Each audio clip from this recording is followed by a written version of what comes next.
মাননীয় স্পিকার, নির্বাচনী ইশতেহার অনুযায়ী বর্তমান সরকারের লক্ষ্য হল সার্বজনীন স্বাস্থ্য সুরক্ষা নিশ্চিত করা এবং প্রত্যেক নাগরিককে মর্যাদা ও সম্মানের সাথে স্বাস্থ্য সেবা প্রদান করা। মাননীয় speaker, we realize and understand it is not their privilege. It is the basic and constitutional rights of the people to have the health service from the government. সেই আলোকে মাননীয় স্পিকার, সাধারণ মানুষের স্বাস্থ্য সেবা নিশ্চিত করতে সরকার বদ্ধপরিকর। Our government, under the leadership of our great leader, the Honorable Prime Minister Janab Tariq Rahman, we are going to establish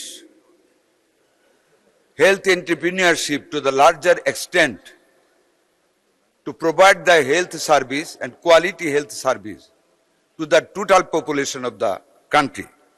আমাদের বর্তমান প্রধানমন্ত্রী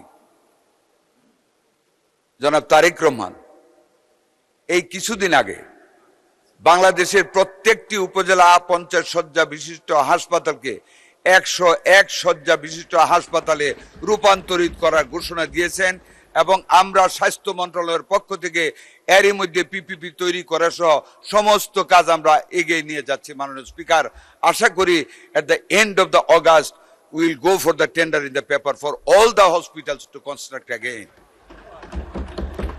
মাননীয় স্পিকার স্যার, আমরা শুধু এখানে সীমিত থাকিনি। মাননীয় স্পিকার, এই 101 শয্যা হাসপাতালগুলিকে মাননীয় প্রধানমন্ত্রীর নির্দেশে প্রত্যেকটা হাসপাতালে আমরা 10 শয্যা বিশিষ্ট কিডনি ডায়ালাইসিস সেন্টার বাংলাদেশের প্রত্যন্ত গ্রামাঞ্চলে ছড়িয়ে দিতে যাচ্ছি। মাননীয় স্পিকার, শুধু তাই নয়, প্রত্যেকটা হাসপাতালের জন্য আজকে ফিজিবিলিটি স্টাডির নির্দেশ দিয়েছি। প্রত্যেকটা উপজেলা হাসপাতালে ল্যাব, প্যাথ ল্যাব আমরা স্থাপন করতে যাচ্ছি, মেশিনারিজ ইম্পোর্ট করতে যাচ্ছি, যাতে করে গ্রামের মানুষ আর ক্লিনিকের খপ্পরে না পড়তে হয়, সঠিক ইনভেস্টিগেশন যাতে পায়। মাননীয় স্পিকার, সেটা আমরা করতে যাচ্ছি। আমরা 5 বছরে প্রত্যেকটা হাসপাতালে নতুন অ্যাম্বুলেন্স দিতে যাচ্ছি। এই বছর 100 হাসপাতালে আমরা 100 অ্যাম্বুলেন্স দিব। মাননীয় speaker, over and above in all the unions of the country, the community clinic, the health center, 10-bedded hospital and 20-bedded hospital, প্রত্যেকটা আমরা নতুন ভাবে রিনোভেট করে শয্যা দিয়ে ডাক্তার দিয়ে স্বাস্থ্য সেবাকে মানুষের গোড় ধরে নিয়ে যাব ইনশাল্লাহ।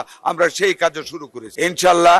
100 তো হয়েই যাচ্ছে, অনেক জায়গায় 500 তো হচ্ছে।